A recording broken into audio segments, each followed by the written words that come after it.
Hi, boys and girls. The story I want to read for you today is called Yoko. It's written by Rosemary Wells. Yoko. What would you like for lunch today, my little cherry blossom? Asked Yoko's mother. All my favorite things, please, answered Yoko.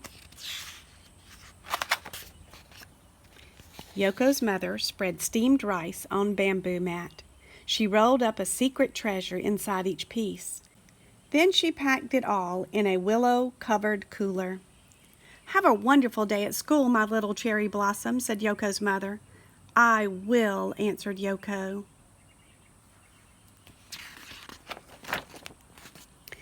Yoko said hello to all her friends. Everyone in Mrs. Jenkins' class sang the good morning song. At noon, Mrs. Jenkins rang the lunch bell.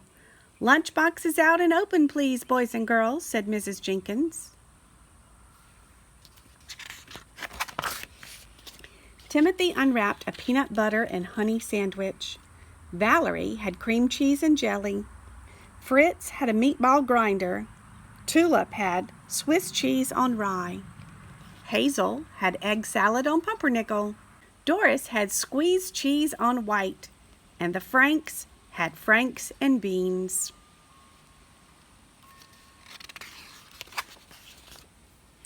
Yoko opened the willow-covered cooler. Inside was her favorite sushi. Tucked in the rice rolls were the crispiest cucumber, the pinkest shrimp, the greenest seaweed, and the tastiest tuna. What's in your lunch? Asked one of the Franks. Ick, it's green. It's seaweed. Oh, no, said the other Frank. Don't tell me that's raw fish. Watch out, it's moving, said Doris. Yucca-rama, said Tulip and Fritz. Valerie blew the playtime whistle. Everybody out, said Valerie.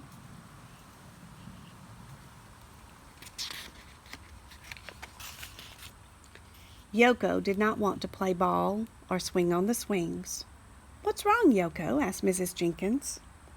Everybody laughed at my lunch, answered Yoko. They'll forget about it by snack time, said Mrs. Jenkins. But they didn't. During the snack time song, Yoko opened a thermos of red bean ice cream. Red bean ice cream is for weirdos, snorted the Franks. Mrs. Jenkins switched to the friendly song. Mrs. Jenkins knew the friendly song was not enough. Late in the evening, she fretted about Yoko. Finally, the answer came to her. The note says, Dear parents, Monday will be International Food Day at Hilltop School. Everyone is asked to bring in a dish from a foreign country. Everyone must try a bite of everything. Happy cooking, Mrs. Jenkins. We will make a deluxe sushi for the whole class, said Yoko's mother. Don't worry, my little cherry blossom. Everyone will try our sushi and everyone will love it.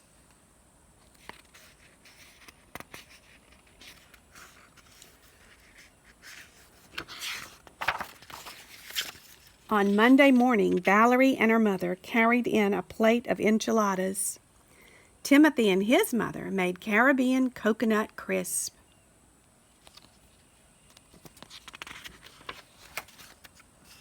Hazel brought Nigerian nut soup.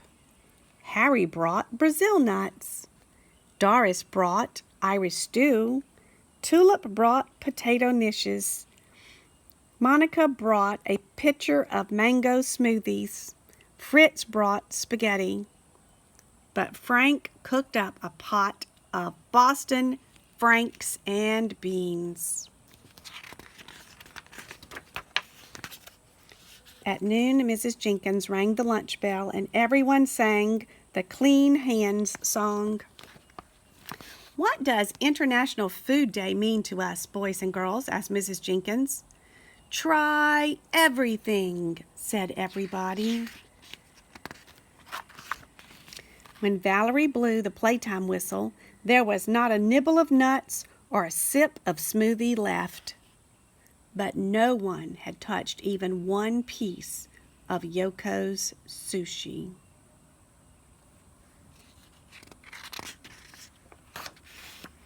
Yoko sat under the learning tree. Suddenly, she heard the clickety-click of chopsticks. It was Timothy. He was still hungry.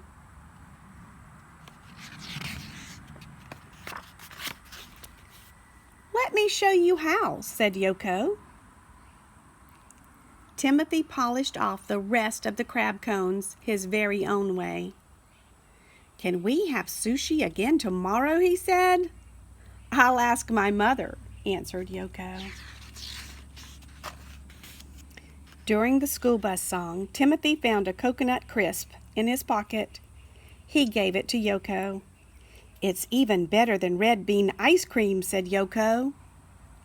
On the bus, Timothy and Yoko made plans to push their desks together and open a restaurant the very next day. And they did. They ordered tomato sandwiches and dragon rolls. For dessert, they had brownies with green tea ice cream, and they couldn't have asked for anything more. Yoko. Yoko was teaching us about everybody doesn't like the same types of food, but sometimes we should try something new.